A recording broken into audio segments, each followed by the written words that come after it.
Are you scrolling too much on social media, feeling your mind is numbed with meaningless content? The dictionary has a word for that: brain rot. Oxford University Press announced brain rot as its word of the year for 2024. It defines the phrase as supposed deterioration of a person's mental or intellectual state, especially viewed as a result of overconsumption of material, now particularly online content, considered to be trivial or unchallenging.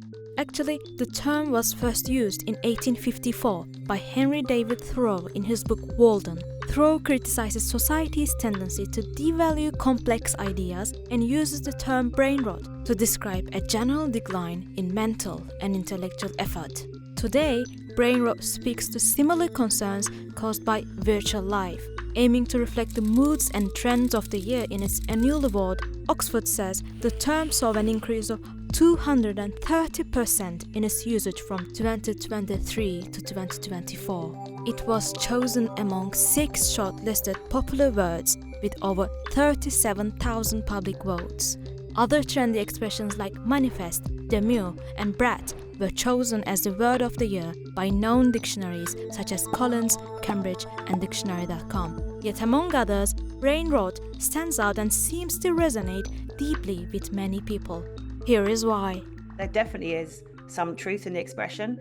With the growing sophistication of AI and the growing number of hours that we spend each day engaging with tech and disengaging from the real world, it's a real concern, and this habitual screen time detracts us from other forms of mental engagement, like reading, exercising, face-to-face interaction, or just even daydreaming. What does deterioration really mean? Well, it's mental fogginess. There's lethargy, reduced attention span due to short, fast-paced content that can overwhelm the brain. And there's also like a social impact, because every time we get these likes and comments and notifications, we get quick bursts of dopamine.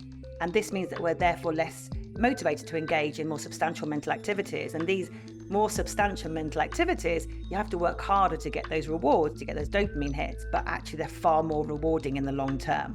And what happens is, over time, these frequent dopamine spikes can actually lead to dopamine dysregulation. And what that means is that the brain basically becomes less sensitive to natural rewards and more reliant on digital stimuli. And this can then, in the long term, contribute to mood disorders such as anxiety and depression. Other recent research, there's a whole raft of it from the likes of Harvard Medical School, the University of Oxford, and also King's College.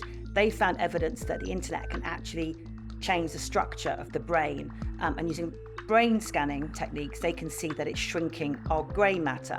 Now, grey matter is a part of the brain that has a high density of neurons, and this allows us to process information.